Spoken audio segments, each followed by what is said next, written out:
Pemirsa, Gubernur Bali Wayan Koster meluncurkan aplikasi Love Bali di Peninsula ITDC Nusa Dua pada Jumat 29 Juli 2022 kemarin. Peluncuran aplikasi ini sebagai tanda diberlakukannya kontribusi wisatawan mancanegara Wisman untuk pelindungan lingkungan alam dan budaya Bali. Pada kesempatan tersebut, Gubernur Koster menyampaikan pembangunan Bali diselenggarakan dengan visi Nangun Satkerti Loka Bali melalui pola pembangunan semesta berencana menuju Bali era baru yang bermakna menjaga kesucian dan keharmonisan alam Bali beserta isinya untuk mewujudkan kehidupan krama Bali yang sejahtera dan bahagia skala menuju kehidupan krama dan bumi Bali sesuai dengan prinsip Trisakti Bung Karno, berdaulat secara politik, berdikari secara ekonomi, dan berkepribadian dalam kebudayaan.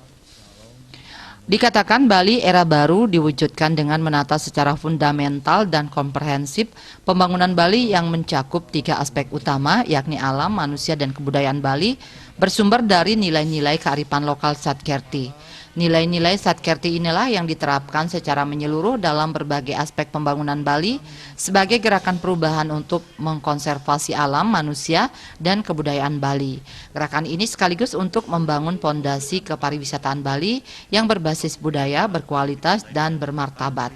Gerakan berupa terobosan inovatif untuk menjaga ekosistem alam yang bersih dan harmonis dilakukan dengan berbagai upaya.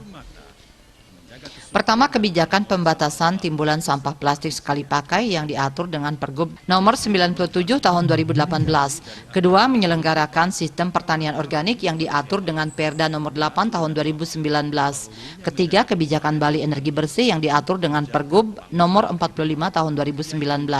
Keempat, penggunaan kendaraan bermotor listrik berbasis baterai yang diatur dengan Pergub nomor 48 tahun 2019.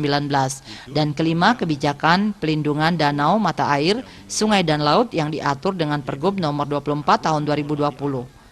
Dalam rangka menyelenggarakan pembangunan yang berkualitas, diperlukan sumber daya manusia SDM Bali unggul yang ditempuh dengan berbagai upaya. Pertama, pemenuhan pangan yang sehat dan berkualitas. Kedua, pemenuhan layanan kesehatan yang berkualitas. Ketiga, peningkatan akses dan kualitas pendidikan. Dan keempat, menerapkan tata titik kehidupan masyarakat Bali berdasarkan nilai-nilai kearifan lokal Satkerti. Bali memiliki kekayaan, keunikan, dan keunggulan budaya meliputi berbagai unsur berupa adat istiadat, tradisi seni budaya, dan kearifan lokal. Anugerah yang pencipta berupa kekayaan ini harus dipelihara dengan sekuat-kuatnya melalui berbagai kebijakan untuk memperkuat dan memajukan kebudayaan Bali agar tetap kokoh dan lestari dalam menghadapi arus deras dinamika perkembangan zaman lokal, nasional, dan global. Selain membutuhkan ekosistem alam yang sehat, SDM yang unggul, dan budaya yang indah, penyelenggaraan kepariwisataan Bali juga memerlukan infrastruktur darat, laut, dan udara secara terkoneksi dan terintegrasi.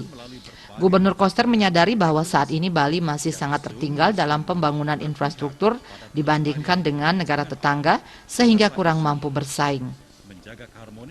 Oleh karena itu, dia gencar membangun infrastruktur yaitu jalan shortcut yang menghubungkan Bali Utara dan Bali Selatan, pelabuhan segitiga Sanur dan Pasar, pelabuhan Sampalan dan Bias Munjul, Nusa Penida, dan jalan tol Gilimanuk Mengui.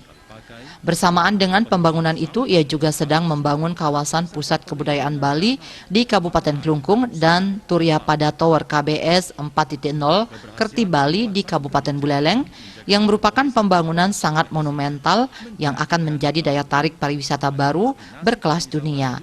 Keseluruhan upaya pembangunan Bali khususnya yang berkaitan dengan melindungi ekosistem alam yang bersih, SDM yang unggul, budaya yang indah, dan infrastruktur yang berkualitas memerlukan sumber pendanaan yang memadai. Keterbatasan sumber pendanaan yang ada saat ini memerlukan sumber pendanaan baru sesuai dengan potensi yang ada melalui wisatawan mancanegara yang peduli dan mencintai Bali.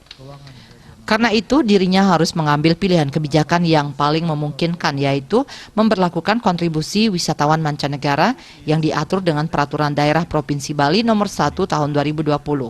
Kontribusi bersifat sukarela dalam bentuk barang atau dalam bentuk uang. Dana kontribusi yang terkumpul akan dikelola secara profesional dengan prinsip keterbukaan dan accountable yang penggunaannya akan diprioritaskan untuk pelindungan lingkungan alam, budaya, dan infrastruktur dalam rangka meningkatkan kualitas dan daya saing penyelenggaraan kepariwisataan Bali guna melayani wisatawan mancanegara yang berkunjung ke Bali. Sejalan dengan itu, mewakili pemerintah Provinsi Bali dan masyarakat Bali, Gubernur Koster mengimbau para wisatawan mancanegara dari berbagai negara yang sungguh-sungguh menyayangi dan mencintai Bali berkenan mendukung kebijakan ini dengan berkontribusi secara sukarela berapapun besarnya. Bali Post melaporkan.